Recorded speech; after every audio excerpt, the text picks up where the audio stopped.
Hello, you golfing legends, and welcome back to another episode of the original Off Course. I'm your host, Dan Edwards, and joining me this week is Mr. Chris Koski.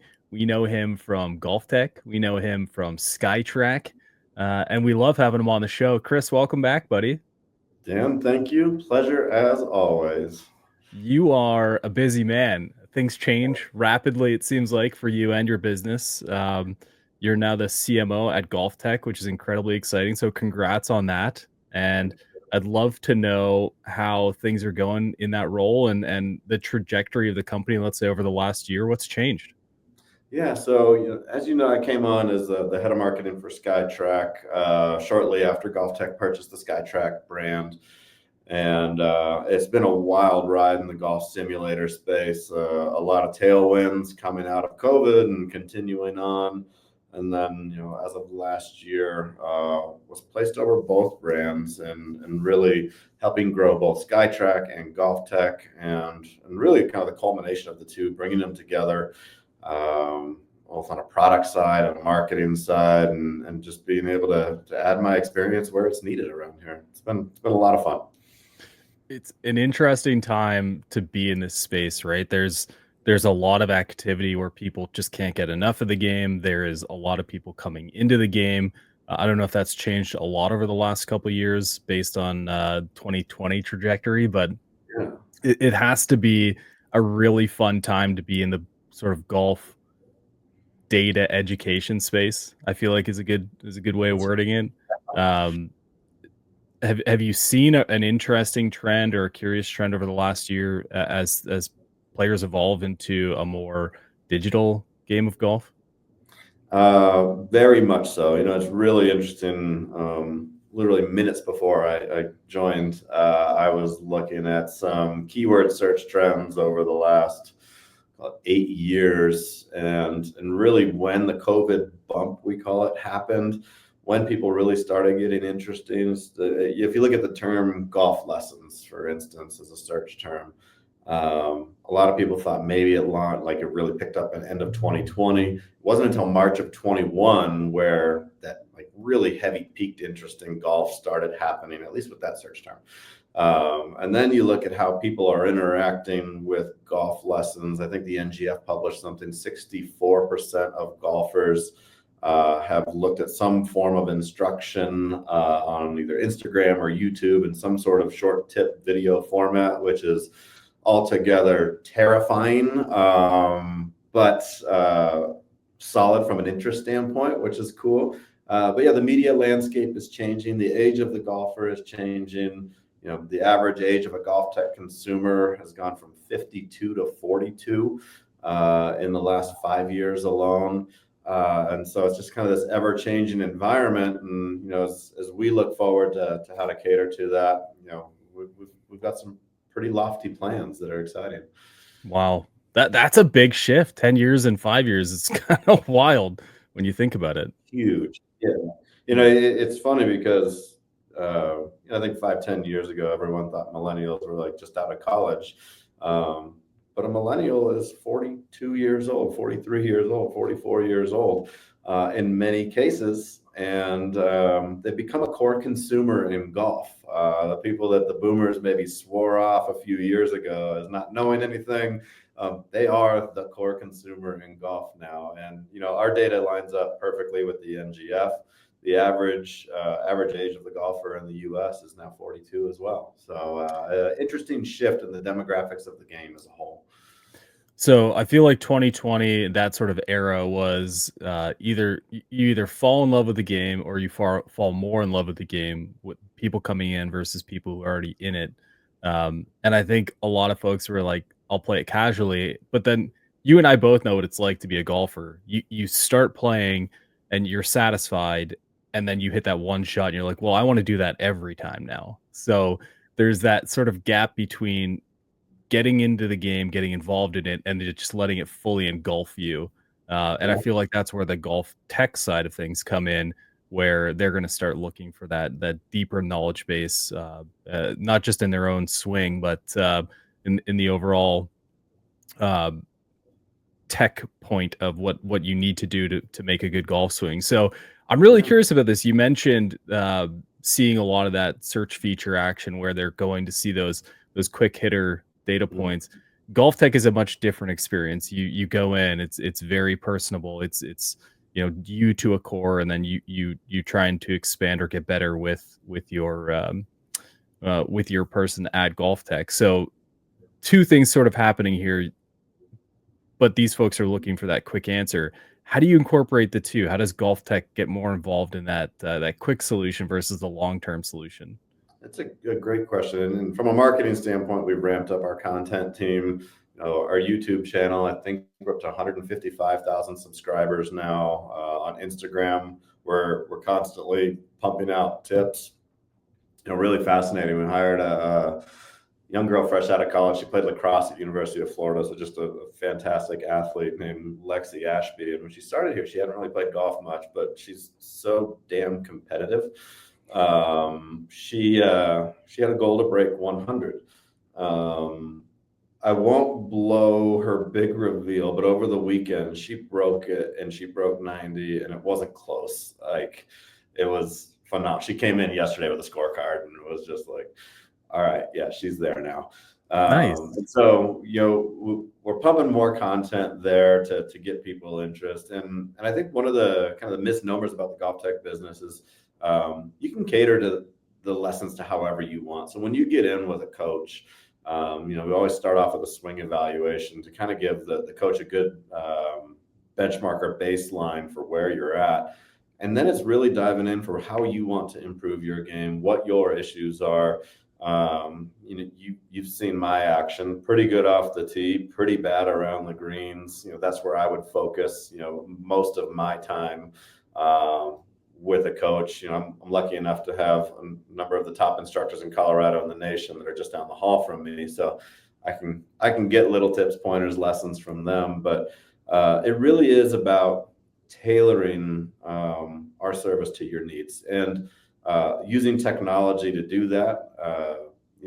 I think a lot of people still have this misconception of golf tech, of being wired up or harnessed up, and that was 10 years ago now. Our OptoMotion cameras capture all movement of the golfer, of the swing, and can deliver that tailored feedback to you any way you want it now. And after your lesson, deliver to your app so you can study it and work on it and continue to grow beyond there. You're really redefining the lunch and learn, are you, over there in Colorado? Trying to when I'm able to take lunch, yes. Sounds amazing.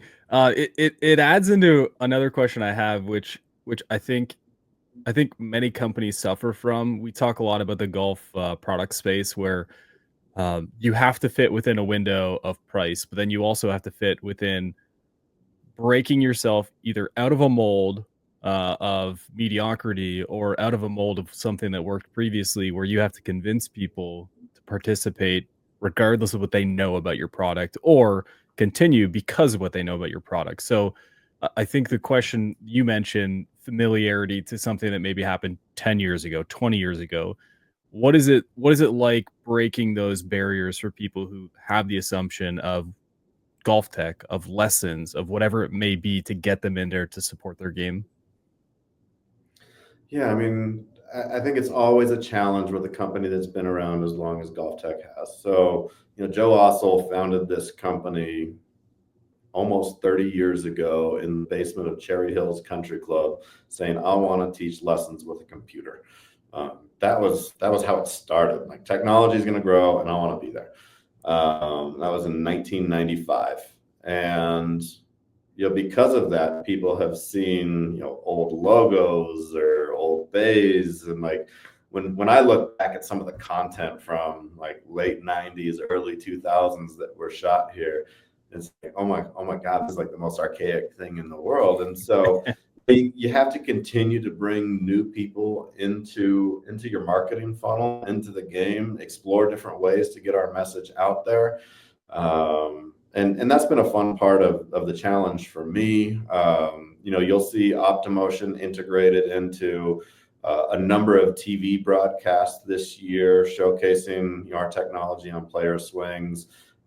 You'll see it at a big tournament here coming up, which is really exciting. Kind of the first major of the year, and so just really cool to see kind of the culmination of the technology and how it's playing in. And then doing some unique things like this past year we sponsored the Boston Common golf team. And after each round, we did a breakdown of the different players' swings and what drives Rory's power. And posting that through the Boston Common social channels has been awesome. And just being able to work with a world-class organization like Fenway Sports, just a different trend and different attempt to get more eyeballs on our product and show what we're doing nowadays. That sounds wild, honestly. I've been a little lazy on social lately. I have to admit that. So I need to go dig through some of that content. It sounds incredibly interesting. And I think TGL sort of opens the door to some of that accessibility as well. What has I would really like to know more about what's going on with Boston Common, the sponsorship, the partnership there. Yeah. What made you want to do that, and why choose them? We met with them almost a year ago now, and just in talking to the team, they run such a world-class organization. So they're owned by the Fenway Sports Group. So Boston Red Sox, Liverpool Soccer Club, Pittsburgh Penguins, money invested in the Strategic Sports Group and the PGA Tour. Just an organization that does it right top to bottom. And then from a player standpoint, Rory McIlroy, Keegan Bradley, Hideki, and then Adam Scott, it offered a global appeal. And as you know, we've got 265 locations around the world. And so that global appeal was something that was really important to us. We have a stronghold in Japan with 13 different GOLFTECs there. And so it just made sense. But really it was the people. When we talked to the team and we talked about how we'd be able to activate it, it just clicked. And we had I think a similar vision of what TGL could be. I think a lot of people were a little bit pessimistic, even through the first couple matches. You got a lot of the haters coming out.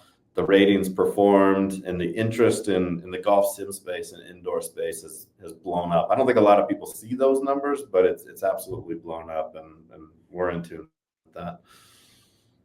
Yeah, the interesting thing about the four that you listed, we've got Hideki, Adam Scott, Keegan, and Rory. Those are four incredibly unique swings to each other. Yes. I think a lot of people, and we can go into the weeds if you want with this. Yeah, A lot of people lean into Adam Scott like perfectly on plane. This is the swing. I remember personally looking at his YouTube videos of his slow motion swing. I'm like, this is what every swing needs to look like. And then you have Hideki's move, which is unique. You have Keegan's move, which is incredibly unique. Yeah. And then Rory being one of, if not the most elite drivers of the golf ball ever. There is a uniqueness that exists with each one of their swings. And I think what better group than someone like GOLFTEC to really break it down and say, these are different. These are what make them great. Let's talk about it. That has to be such an amazing ability with those four. Yeah, it's it's funny, when we were first getting the deal done, I was talking to my boss, Jeff Foster, and he goes, "Oh, they got Adam Scott too." I'm like, that's the guy I look at videos of. He said the exact same thing. That's why I was smiling when you were talking. And then obviously Hideki and Keegan being so unique, but there's also the similarities between them, and the impact position and a lot of the angles and places they get to. That's where the similarities start kicking in, and you can really start studying the swing and understanding how different people get different power with the swings they have, and not some cookie cutter swing that everyone has to have. And I think that's important for us.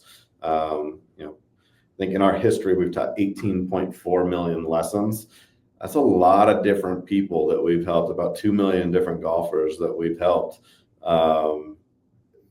They don't all have the same swings, and they That's the most generous thing you'll say all day. Wow. I'll pick on Yeah. my mom a little bit. My mom went through GOLFTEC last year, and she had a great time. She doesn't generate a lot of power, but it's fun, and you work with what you got. I think that's the critical point is everyone can create with what they have. It's fine. I think part of the whole swing breakdown is not necessarily how they get to the top or how they get to the bottom. It's where are they at the top? Where are they Yeah, at the bottom? And that's where people get so shocked. I'm like, I watch four different golf swings. Why do they all look the same at contact? Well, here's why. yeah, And I see a lot of people who there's one small change to their swing, which takes a lot of work, can put them in a much better place. And that's, I think, the goal for everyone is to get to that correct place so that golf gets a little bit easier, even minutely easier. yeah. That's exactly right. So yeah, I think that that's a really fun partnership. I'm glad to see that. It has been interesting following TGL. Is it what you expected it to be now that we've had a few weeks under our belt? Um, I'd say for the most part, it's interesting because with launch monitors, they're incredibly accurate nowadays. You do get a couple shots from time to time on any technology that looks a little bit off, and I think the players understand that for the most part. And I think the consumer, most of them understand that. There's always kind of the haters who are like, "Well, look at that one," and they want to pick out the bad. But I'll tell you what. I went to the first Boston Common match against Jupiter Hills and saw Rory and Tiger playing together, and that was the first match that ever went to a playoff.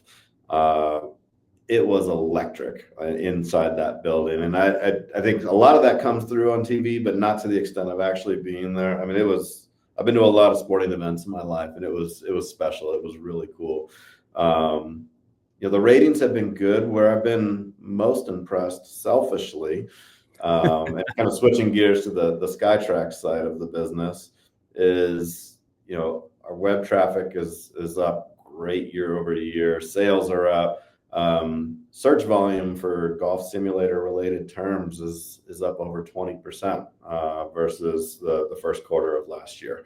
So there's while the golf sim space has been increasing over the last 4 or 5 years, specifically, we're seeing another nice little tailwind. And anytime in business you can have a tailwind versus the opposite, just makes life easier and happier. Yeah, it's one of the things I really wanted to cover today because we've seen a lot of progression in not just SkyTrack in general, but just launch monitors overall, the accessibility to them, the understanding that you don't necessarily need to, you know, sell your house to buy one anymore that works and has good functionality to it. I think is a big part of the conversation. Yeah, But not just that, the willingness to go do it. I think this is the first full year where my guys here in Ohio, we once a week would go and get on the simulator. Local places are opening up that afford us the ability to do that and do it in a way that makes a lot of sense and isn't some trash software and yeah, is a little bit feasible. Like all these things sort of come into place. But I've noticed this huge upward trend of people actually going out and playing when you can't play outside.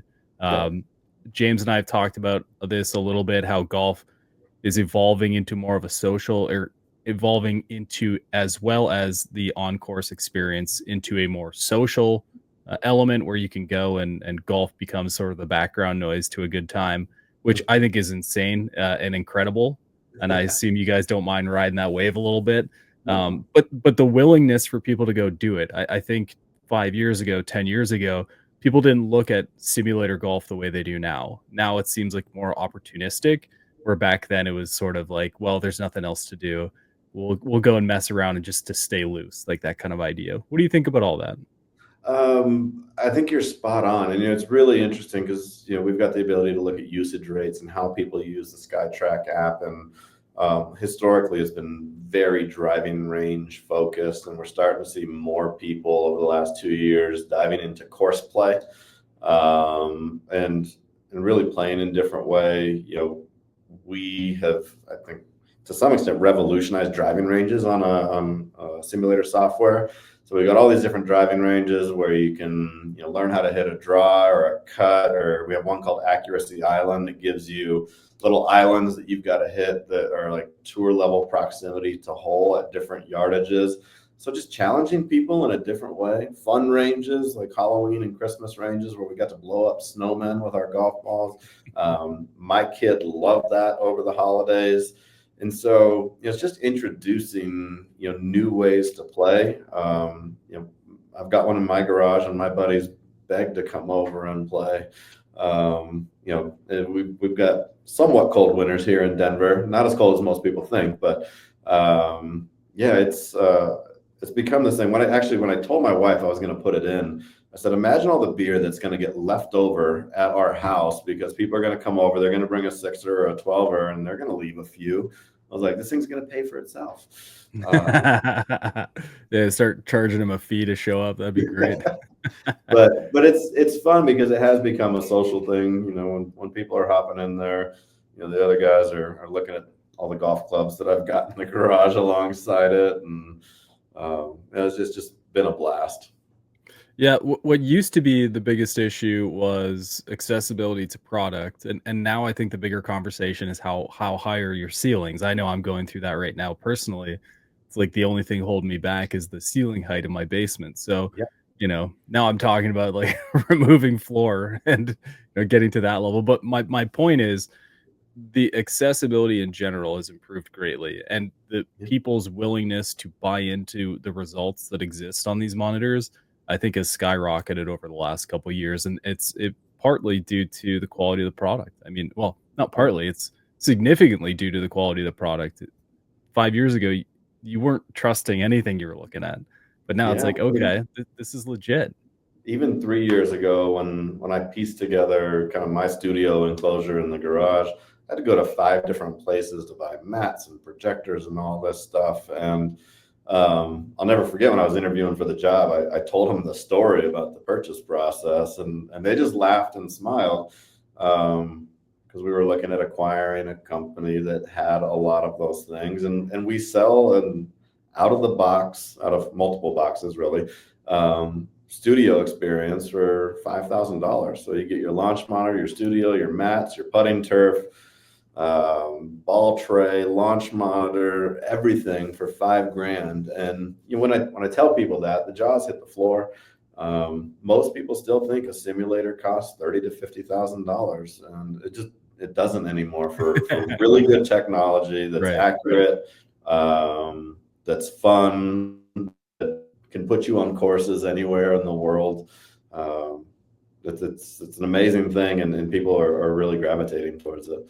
I think the sick part is you can pay that money, but it's not necessarily required anymore, which I think is the bigger storyline. Yeah. Tell me about SkyTrack overall right now. Is there an expected projection over the next 5 years in terms of application and usage, or are you still trying to figure out where people are going to go with it? Yeah, I mean, we're always listening to, THP forum, digging in there, asking folks what they want to see, how it grows. So nothing will replace talking to the golfer. But when we purchased SkyTrack, the goal was to control the software, and to be able to take that to GOLFTEC students and other golfers around the world and deliver a better experience than what we thought we could deliver when we were waiting on other companies to do so. And that's been the biggest thing. And our coaches see it, and like I was telling you a little bit, we've in our last software release, we launched the ability to drop a ball anywhere on any hole. And so if I want to go play number 18 at Pebble backwards, I can. If I want to go drop it on a roof of a house, I can. If I want to drop it, behind the tree on 18 and practice different shots, we can do all of that. And so, bridging GOLFTEC and SkyTrack to deliver instruction or fun pieces has been crucial to that. Partnering with other folks. We had an announcement, a few weeks back about partnering with TrackMan. So we actually have TrackMan course maps in our course play software that we sell, which, a lot of people will be like, well, that's a strange bedfellow. But, we see it as a big round world. We partner with kind of the biggest and best across the industry. And we'll have another announcement coming soon on that. But yeah, just continued development there. And then how do we bring the coach to the golfer, I think is the next challenge for us. Interesting. One of the big questions I have, and I'm putting you on the spot here because I definitely did not include this in our pre-show notes. Uh, Social golf is such a big component to it, but one thing that I've been exposed to over the last over almost 20 years now, I was trying to do the math in my head. Wow, we're having a big day today. Yeah. Is the ability to have access to golfers around the nation and even around the world with THP. The THP community is vast, and the friendships that are built there are great. One of the things I would always love to do is let's go play a round of golf together. The community foursome. So I'm playing with a guy. I'm in my garage or in my basement playing with a buddy who's in his garage or his basement over in Colorado or New York or Florida. How far away do you think we are to something really viable in that regard? Not in the too distant future for us. And I know there's other software out there where you can do some of that. For us, it was about building the foundation of course play and some of the improvement ranges, and building the platform. And now it's about bringing that community in, whether it's our internal sim club forum, or like the guys on Hackers Paradise, just bringing them all together so they can play, just so it does feel like we're in the garage, or like as we joke, the home arena. Yeah. But we're not far off from that. Yeah. It's something I think a lot about, and it's probably because you having a gaming background, as often guys my age have. We're used to going and playing these games online where you see the other person's ball or their, avatar, whatever you want to call it, their figure hitting the ball to the Yep. hole. It's like, man, if I could do that with real clubs in a real situation and still be able to talk smack to them via, headset, that is the ultimate, right? Playing, like you mentioned, this idea of dropping a ball anywhere. Now we can have closest to the pins on the 18th at wherever, or good example, we just watched this past weekend Sawgrass 17. Let's juice the Yeah. win and see who sucks. Like that all With those options there. That seems like such an incredible connection to other people around the world, and it's something I'm really looking at as sort of that next stage. Yeah, and for us, we see that definitely in the SkyTrack environment and the place that we want to be, but also in GolfTech when we've got students all over the world that are coming in for not just lessons. They're starting to come in more for practice. Imagine if they spent that 30 minutes or 60-minute window, putting some shots on the board and the closest to the whole challenge. Posting it on some sort of community, and then we've got guys in different golf techs all around the world, answering to that challenge.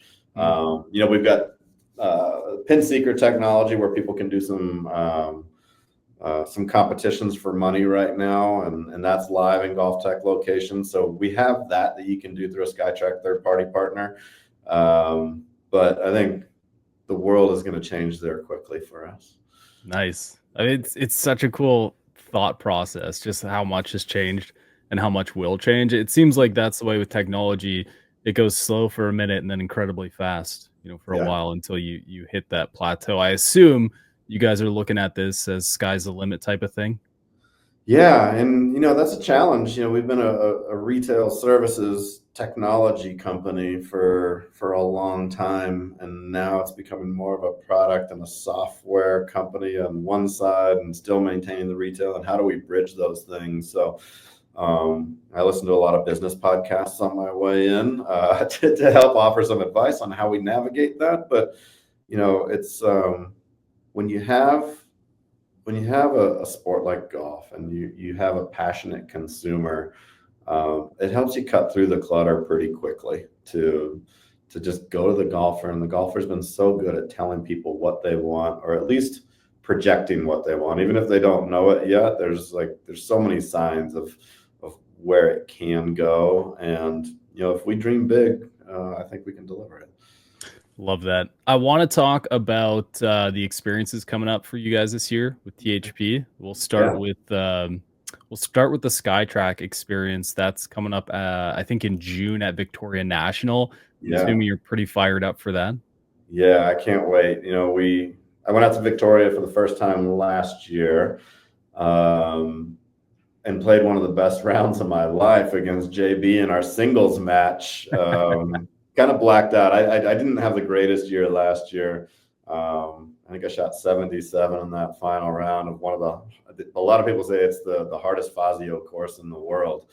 So I'm kind of freaking out as I come into 18, obviously. But had a wonderful time out there. All the guys really enjoyed it. They've got the putting green with the lights, and we were out telling stories and having putting competitions till late in the night. But it's just so fun, and you've been on these experiences. Still emailing and texting with a lot of these guys, and just keeping up with their games, how they're doing, and I can't wait for that one specifically. Yeah. Well, Other than the cottonwoods, it's the one thing in the world I'm allergic to, and that course has a lot of cottonwood trees. well, it's a great golf course and certainly a place you need to be prepared for when it comes to hitting golf shots. Do you When it know? comes, Do you know what happened last year? So we flew into Nashville, and my clubs didn't show. And so I bought some shoes in the pro shop going out to number one. Had a loaner set. Tried a driver that JB had that had some funky shaft in it. He was testing out.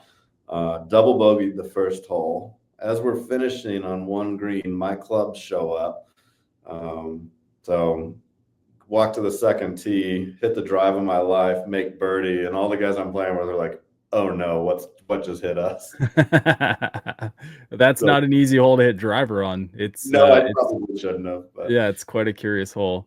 But when it comes back to that, so circling more onto this year, the way it works is you have a smaller, more intimate group of guys who get a SkyTrack device, right, and then spend that time working through it, better understanding it, and then taking those skills to Victoria National to play. Have they already received? they have not. Okay, So I didn't think so. JB and I have been talking about when those will go out and how we're going to do that. Some of it's fun just to give it the big reveal right when we're there, but Sure. we're working on that right now. Plus a bunch of other swag, making sure everybody's outfit looking their best, with some strong logoed apparel and other gifts that we're putting together right now is always fun. Nice. Yeah, I wasn't sure because I didn't see a lot of activity on the forum about it. I didn't know if we had to start, picking on some members or not. But Not quite yet. it's exciting that they do get that product and then get to, share those experiences with the forum because there's a lot of talk. I mean, we have a whole subsection dedicated to this part of the game. We have the Garage Sim crew, which is growing every year. It's always fun to see that engagement. But I also need to talk to you about GolfTec. It is at Grable this year. It's in August, and I'm gonna be there with you, buddy. I wore my Grable logo over here. Oh, look at that! Yeah, just for this, and having you be there. When I found out that you're going with us, Dan, I just had this huge smile. Last time we played was at Ballyhack, and neither of our games are probably in tip-top shape at that point. But I am going to throw down a little offer and challenge on the GolfTec side of things to get you dialed with your driver before we get there. Okay. So we're gonna get you a free package, get you the app. Maybe if we've got to do some remote coaching with some of the team here, we're gonna get that driver going. Is the driver still is it in a good place? I know it's been wintertime, but how you feeling? Well, that's man, we're already at 35 minutes. I don't know if we have enough time to unpack the driver swing this year. So last year I actually found a lot of good stuff, and for the first time in a couple of years, it's like having a kid. I mean, the driving range is sort of secondary to let's go out Yeah. and play our golf and make our membership worthwhile. So Yeah. last year I committed to extra time on the range, and I had it really going. I had it really going right up until September, and then they closed our range down, and I was, like, right on the cusp of just grooving this swing, and it went to hell again. No, We're getting closer, but it's one of those things where I know just getting to the right place, having the right conversation, walking through things should get me there. And it's not like dissecting as we talk about, going yeah, and watching Adam Scott swing on YouTube is probably not the only way to do it. yeah. So listen, it's not far off. I know it's not far off, but I definitely need that kick in the pants someone can give me. So It's funny you talk about playing versus practicing. On Sunday, I played nine, and I literally had to run to the first tee and realize I didn't even have my golf shoes on. I had my Hokas on, and I'm like, "Oh, this will be fun." So it took me, a few holes to get the green speed down. My touch was off, but the swing felt pretty good. So, this year I'm dedicating my practice time to my short game. As nice. wedges, pitching, chipping has really been my struggle. So hopefully I can show up at Gray Bowl with a little bit more polished short game than I have, and I think I got a good shot at it. Yeah, and we're gonna have some fun talking smack. It's a fantasy football event as well, so Mr. Adam Rank will be joining us, which is incredibly entertaining. I've Mhm. already threatened to draft Doug Flutie in the first round, if not a kicker. So I was told I'd have to leave if I did either of those things. But man, it's all the storyline. The best three players are in Cincinnati this year anyway, so I've got a good chance of picking the right guy. It'll be Funny you fun. mentioned Doug Flutie. I used to play basketball with him. No, I Um, did not know that. so I went to San Diego State, who phenomenal basketball program now. And when he was with the Chargers, and even after his Charger career, he'd come and he'd run at the gym at San Diego State. So I got to see him up. It's amazing how athletic that man is, and even at the end of his career, it was fun. Anyways, I digress. Oh, that's so As you funny. know, I'm a big fantasy football fan. I've been following Rank for years. We've had some great conversations. Working on getting him into some golf techs as well before, so he might be dangerous headed into Gray Bowl. Um, but great guy. I can't wait. We're putting together some really special stuff as far as swag goes for that one as well. So Awesome. I And was and actually just texting back and forth with JB about a week ago about some of my ideas. So that'll be fun. okay. Well, Yeah. it's also on an insane golf course, which, I've never heard people talk about Grable the way they did last year. So that is a can't miss moment. I know it's a bit of a drive for you up from Denver, I think. Yeah. So, It's about it 4.5 hours. So I don't mind windshield time. So it's all good. worth the trip for sure. And this is interesting. You let me know about the lesson thing, which I'm incredibly excited about for the record. But I also noticed we're on the same team, so it makes a lot of sense that you're offering this up. You wanna win, don't you? Like I said, I've got a number of the top instructors in the world surrounding me. That if I don't utilize them myself, we're going to get them to you, Dan. Sure. Awesome. Well, that'll be a ton of fun, man. I can't wait. This should be a great year of golf. My kid's driving it really far. I just had him out last week, and he is just blasting the ball. I don't know what it is about the ages of 8 to 9, but if we can just get him to quit baseball, he'll be a phenomenal golfer. Get off that back foot. So I'm really digging in early in the season just to remind him how great golf is. But long story short, I can't have him out driving me by the time he's 12. You know what I mean? My 6-year-old's got the baseball swing right now, and he's about to You start. know all about it.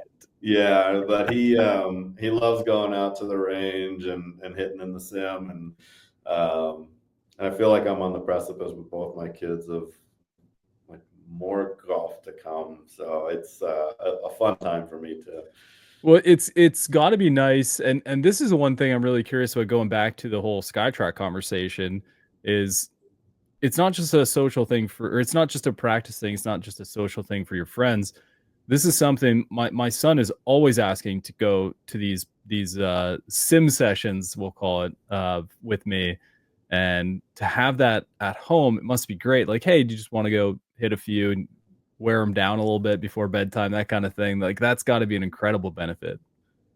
Yeah, it's if I can keep my son away from football, basketball, soccer, baseball, everything else, it would be more regular. But it is cool, and that was like the fun part about the holidays with the Halloween and the Christmas range is even if he's not a grinder, like trying to work on his tour island accuracy yet, like, man, he loved hitting those snowmen and being able to go out there and just do it for 15 minutes even, Yeah. and just get him used to it. It's awesome. We live near a golf course. And last weekend we went over to the water hazard and we picked out 43 balls, I think. So I've been soaking them in water and soap all week. And we were sitting there on the sim last night, and he was scrubbing balls while I was hitting shots, and I was doing the same. And we're filling Home Depot buckets, so he's armed with pellets to go out for the season. So That's amazing. And if not, he's going to be a young entrepreneur sitting there trying to get the local guys to buy in, right? My daughter and her friend are the entrepreneurs in the neighborhood. They made 150 one weekend last year, just selling golf balls to people. Jeez, it's amazing what a smile and a grin will do. I know. Well, there is there anything else about GolfTec or SkyTrack specifically that shifted for 25, or is there something that's coming we can really look forward to? You sort of teased something in April that I Yeah. don't get a sense you're going to be too clear on, but what can people get excited about? Yeah, no, and what's coming soon in April is really exciting, and I'll kind of spill the beans here, but I talked about our partnership with TrackMan, and so we've got our current course play powered by TrackMan course maps. In early April, we're going to be doing the same thing with Foresight, and so you're going to be able to come onto a SkyTrack and play Foresight course maps or TrackMan course maps, with the right subscription. And it's been great partnering with both of those groups. And a lot of people look at me like I have two heads, and we say that we're partnering with two other launch monitor companies. But we see it as a big round world, and there's some fun stuff that's happening. So like at GolfTec, we have GC quads in every location. We also have SkyTrack units on some of those on all the quads in GolfTec. You can actually play SkyTrack software. And so again, a really interesting integration, it ties into everything that we do from a teaching standpoint. Just a really unique relationship to bring, two of the best in the industry along to our unit. So that's happening. And then, we're in beta testing right now in many centers with a new practice product. So if you're an existing student right now or a past student, you can buy a practice plan. And a lot of the coaching or the advice that happens in that practice is done automatically. And that's going to be opening up to the masses later this year, which, in all the testing that I've done, at least in the beta format, is one of the coolest things that you've ever seen. If you want to work on something, you tell it what you want to work on, and you're going to be guided through that practice. So more to come on that. That's the one I can't give all the details, but the one I'm probably most excited about for this year. It sounds crazy. Change your mind. Let's talk more about it. I'm like looking over my shoulder to make sure no one hears. The door is closed, Koski. It's fine. I know. I'm in this little closet over here. But no, there's, so many advancements that we're working towards right now. And, we've got the team in place to do it. And, get it to the masses. The mission for GolfTec, for its entire existence has been to help people play better golf. And, we've been kind of riffing on that. How do we tweak that? How do we change that for what we want to be going forward? And it's, semantics a little bit, but the words count. And it's to help the world play better golf anytime, anywhere. And, just adding the world, focusing on a global footprint, and being able to expand to, outside of the four walls of retail to help more people play better. SkyTrack was just the first step in that. Okay. And then GolfTec as a whole, are you seeing big shifts? Are we adding stores? How is the landscape of GolfTec shifting over the next 12 months? Yeah, right now, just really focused on the centers that we have, improving those, working on our technology, improving the experience. And then you'll see some continued expansion after that. But, a while back we didn't have projectors in every door. There's, full bays in every single location with top-notch launch monitors, software, projectors. It's just a far better experience than it ever was, and we're going to continue to focus on that, and bringing new experiences in. Like, what does a lesson look like? How do we change that? What does practice look like? How do we change that? And don't throw out the AI buzz term too much, but there's a lot of AI that is happening in the background that's going to deliver a better experience for people long term. Okay. I think one final question I have with regard to golf tech is there's always a challenge with the size to maintain the same footprint. I go to a big box retail store, whether it's good or bad, everything's where I expect it to be. You know what I mean? So, Yeah. whether the store is in Cincinnati or Colorado, uh, or Denver, it will look the same. And I think a lot of the times an identity carries whether you want it to or not. And I assume the intent of golf tech is to have a very consistent approach to the process and not a very individualized based on location. Is that fair to assume? Yeah, I think that's the way it's been for a long time, and we're trying to explore some other concepts. So we opened in Manhattan last year, which is the most beautiful golf tech on earth. It's really cool. We got a putt platform right as you come in from the right side. Um, it's by Bryant Park, so it's in a premium location, but like darker paint on the walls, nice hallway, lockers. I think there's, counting in my head, 6 bays there. Phenomenal experience. There's one in Lone Tree, which is South Denver here, which is more of an open concept. When you walk in, there's like two kind of individual bays. Then there's a bigger open area in the back with kind of bays on the side, but just like a full open area so we can do more clinic type things. So we're going to continue to explore, I'd say, called different potential franchise isn't the term, but I'd say key differentiated golf tech locations, just to try things out and see how the consumer reacts to it. But when Interesting. you do have 260 plus locations, there does have to be some similarities that run between all of them. Otherwise, it becomes unmanageable. Yeah. It's How fascinating. about You and I have talked about Taco Bell in the past, and I was having a really good conversation with Mark King, who used to be the CEO of TaylorMade, Mhm. became the CEO of Taco Bell. And I asked them the question, why would you open a Taco Bell on a cliff in Malibu that serves wine and beer? And he talked about, it challenges the company internally. It brings news, obviously, to the marketplace. It shows Taco Bell as an innovator, and it's how you learn how certain things stick from a concept. And that was just probably 4 or 5 years ago that I had that conversation with him, and it's always stuck with me. Mm. And it's something that I talk about regularly here is, how do we continue to challenge ourselves? So, outside of a traditional footprint discussion, when it comes down to a lesson plan, or um, this is one of the things I'm really curious about. Can you go from golf tech to golf tech and either progress in a lesson session, or can you go? Is it really? Can you expect to find the same experience? Not maybe not the same layout, but the same experience at each location. Yeah, I think our training offers a lot of that. The technology that we have in there offers a lot of that.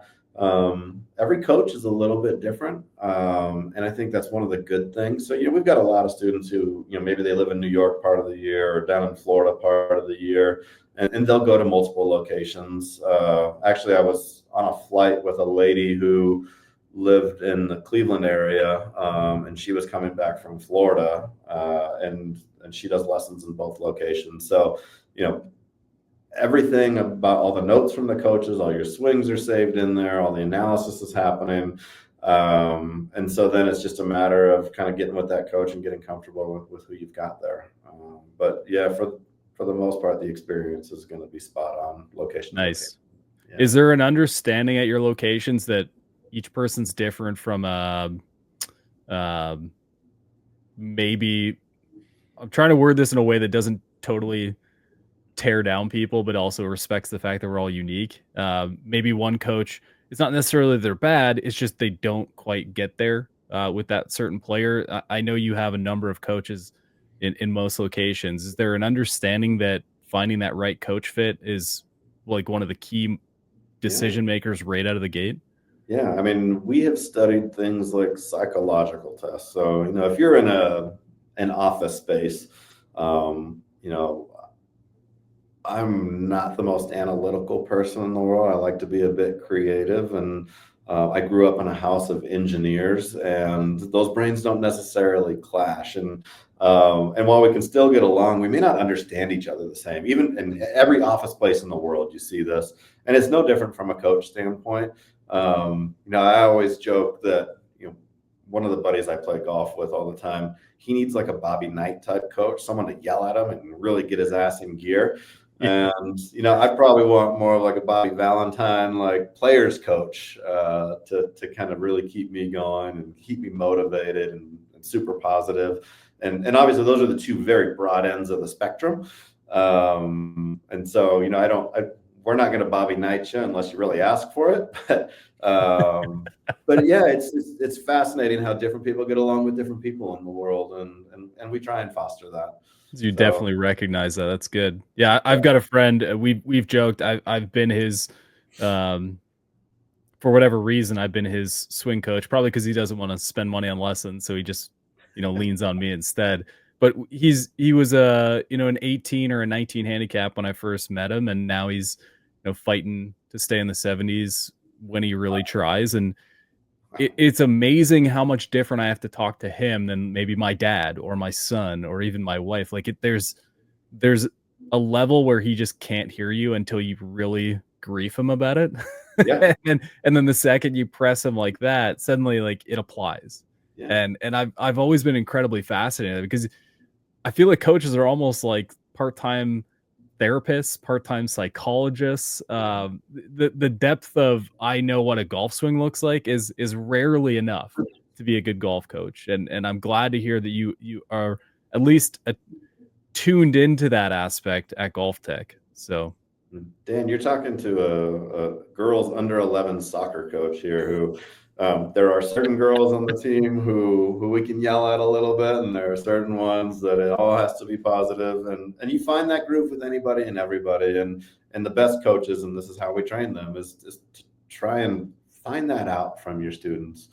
Try and understand what makes them click and deliver that experience. So sometimes it's a searching out process, but for the large part, if you understand that up front, we're all going to be more successful.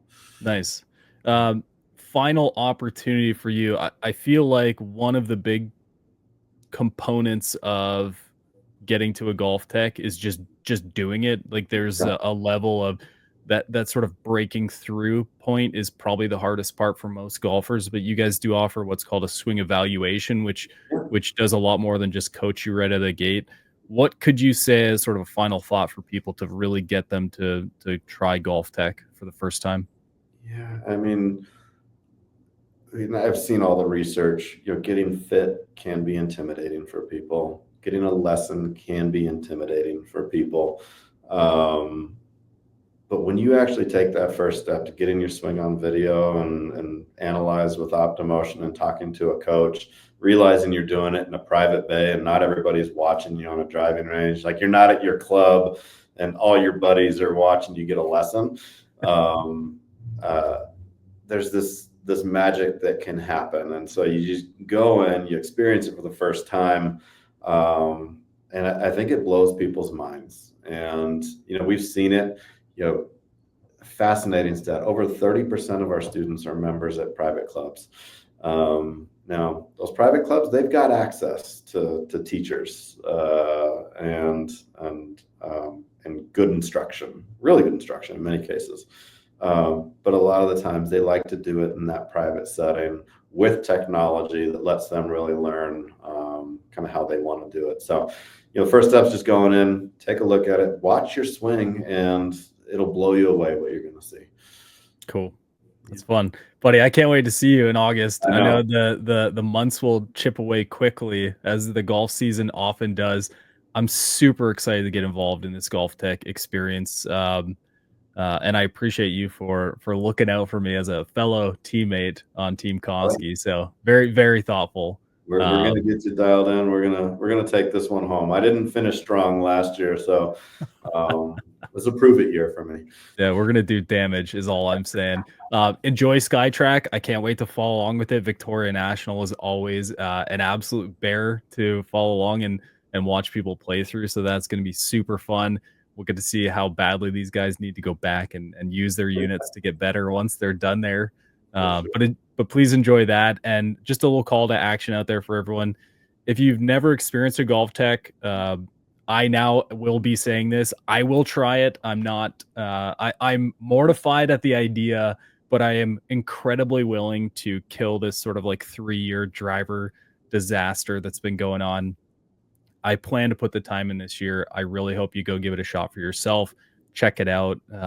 See what they have to say. The worst thing that happens is you spend a couple bucks and you never do it again. Well, I don't think that's what'll happen, and I will be completely prepared to follow along with and share with you guys how things are going, especially on the THP forum. I will be leading the conversation there, and you guys can heckle me all you want. So, Chris, I appreciate you, buddy. I'm glad you were here today, and I can't wait to see you. Dan, always good talking to you, buddy. You too. Hey, if you are playing golf this weekend, have fun. It's finally almost golf season. I cannot wait. Go have a good time. Hit it wherever you need to hit it. Put it in the hole. Have a great time.